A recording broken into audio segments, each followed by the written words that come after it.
The Pantheon. Olive oil. Something about Greeks. We'll see what happens. It's top 10 strange events in ancient Greece. Number 10. Greek Pyramid.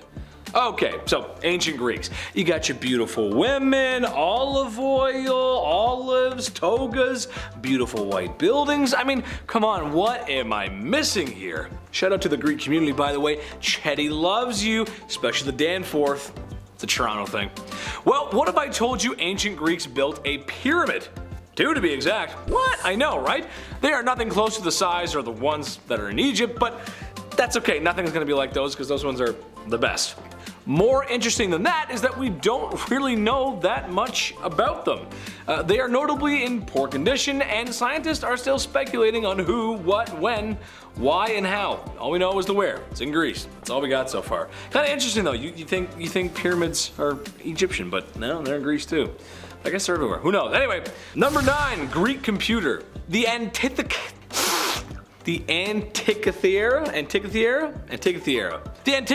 Mechanism. Ooh, I said that right, I hope. This sounds like something straight out of Call of Duty Zombies, but alright, I'll bite, I said to myself when looking at this strange contraption. In a nutshell, it's described as the oldest example of an analog computer, which is a fancy way of saying a basic or manual powered computer that calculates simple solutions and or outcomes. It might not sound like much, but to me it's pretty cool. I was born in a unique time. I saw home computers become mainstays in everyone's home, and then in the late 2000s become not even a second thought in everyone's home. By then everyone just had a computer. It's kind of crazy how far we've come. Sure, this machine was simple, but it makes us wonder what else may have been lost to time, and it's speculated that it was used for calculating constellations, dates, and stuff like that.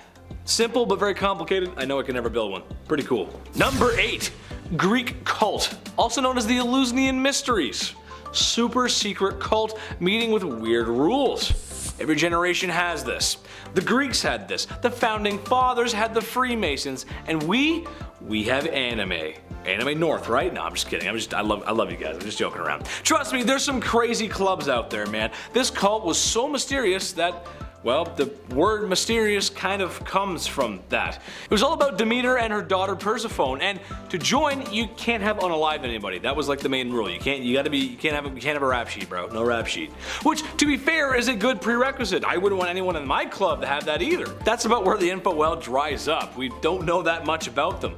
Kind of reminds me of the Assassin's Creed Templar stuff though. Just saying, it's kind of weird, kind of similar. Number 7, the first actor. Lights, camera, action. Marlon Brando, Robert De Niro, Leo DiCaprio. Some of the best actors of our time.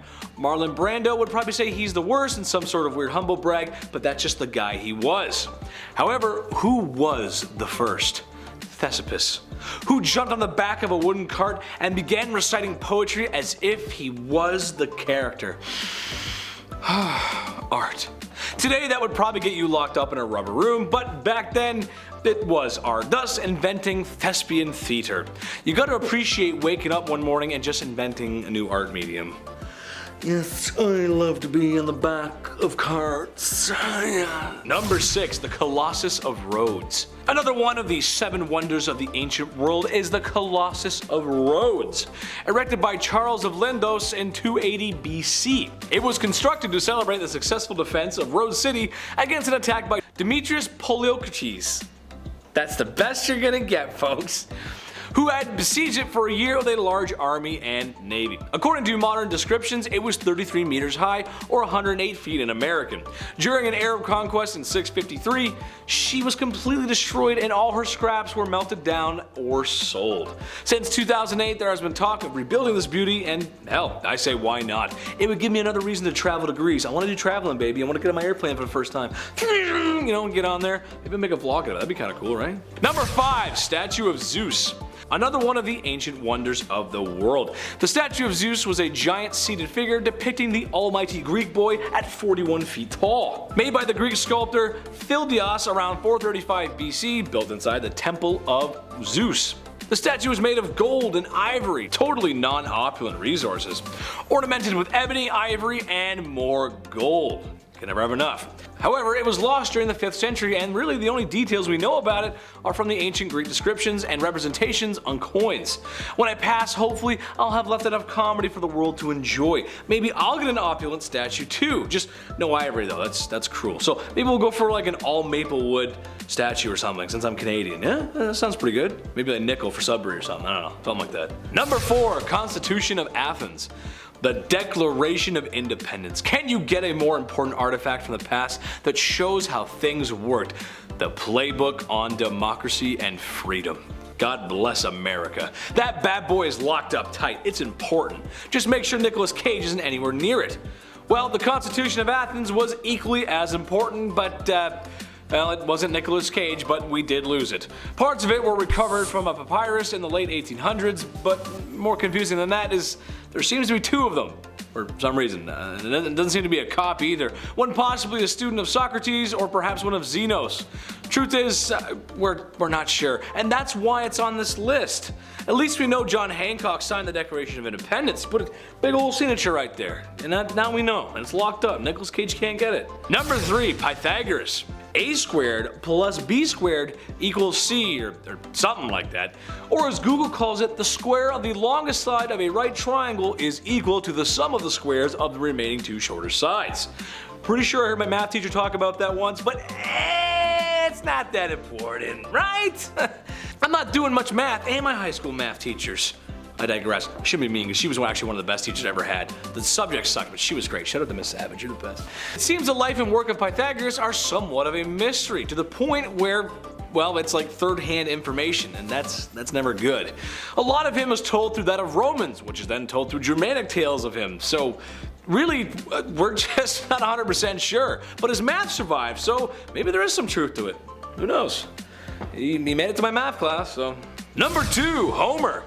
Known as an overweight American family dad who resides in an unknown state at 742 Evergreen Terrace. Just kidding, we're talking about the smart Homer, who arguably wrote 2 of the best literatures ever, the Iliad and the Odyssey. Some historians believe that Homer may not have actually existed though, and just like his yellow counterpart. There are some that think perhaps Homer was just a writer's name and it was actually a teamwork of actual writers who composed the work. It doesn't change the work, but well, we'll probably just never know. Number 1, Lost Island. Greeks seem to have a knack for losing islands in the ocean.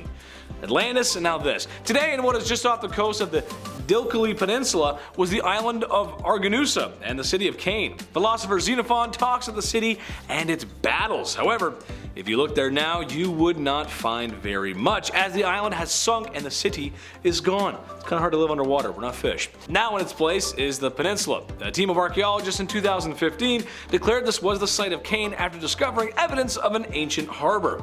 Ottoman maps depict the island being sunk as early as the 1600s.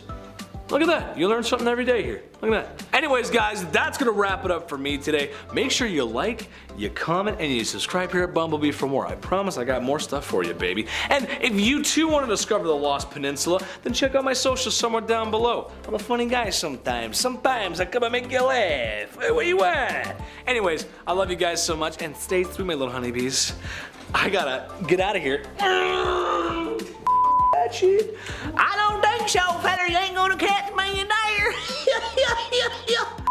More interesting.